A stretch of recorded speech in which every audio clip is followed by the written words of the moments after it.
Suspected serial killer finally found 22 years after 3 murders that shocked the Lilac City. Yolanda Sapp, Brisbois, and Nickie Lowe were shot to death. Their bodies dumped along the Spokane River in the spring of 1990. The killer dumped their bodies but left plenty of evidence behind. Now, yesterday, Spokane County Sheriff's detectives announced they believe they found their killer. In 1990, this man was named Doug Perry. Well, he's now had a sex change and goes by the name Donna. He's already in jail on a federal firearms charge. Now he's facing murder charges for the crimes all those years ago.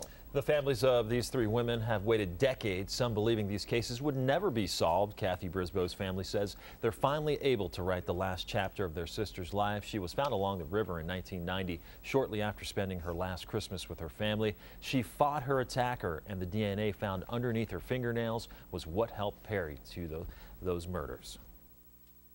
I knew back in 1990 that she had that under her fingernails, and I was glad to see the DNA advance as much as it had. She got the last word in. She did it.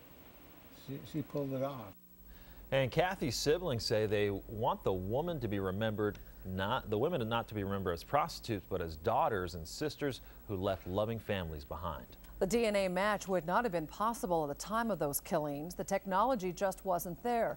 But the officers who investigated saved evidence anyway, not knowing what would finally lead to the killer.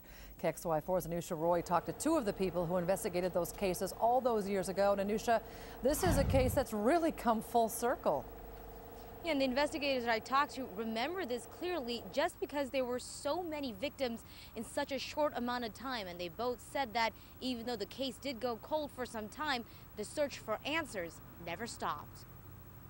Investigators combed every murder scene, looking for anything and everything that could answer one question: who killed 3 women in 4 months? At that particular time, we were, pretty sure we probably had a serial murderer working, and just, didn't know who it was or where to go from there. Jim Hansen was one of the original detectives on the scene, chasing down lead after lead.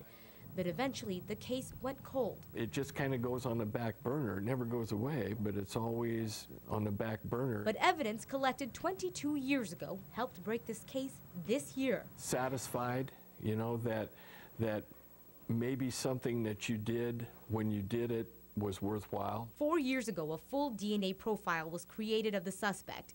This September, suspect DNA found on some of the evidence was linked to Douglas Perry, now known as Donna. Detectives went to Kerry Johnson's office in the sheriff's forensics unit to see if Perry's fingerprint matched ones found on one of the victim's personal items. And it did. It was an aha moment because it connected 2 of the homicides together. The case immediately came back to Johnson. She collected evidence 22 years ago at 2 out of 3 murder scenes. The case came full circle for her when she helped match the prints. You always hope. There's a lot of cases that you work on for years and years and years and think, geez, are we ever going to solve this? It's just the beginning of getting answers that eluded investigators for decades. And this evening, I talked to the Sheriff's Department. They said that they have now taken a swab from Perry, and they're sending that sample to the Washington State Crime Lab to confirm these results. Live in Spokane, Anusha, KXLY4 HD News.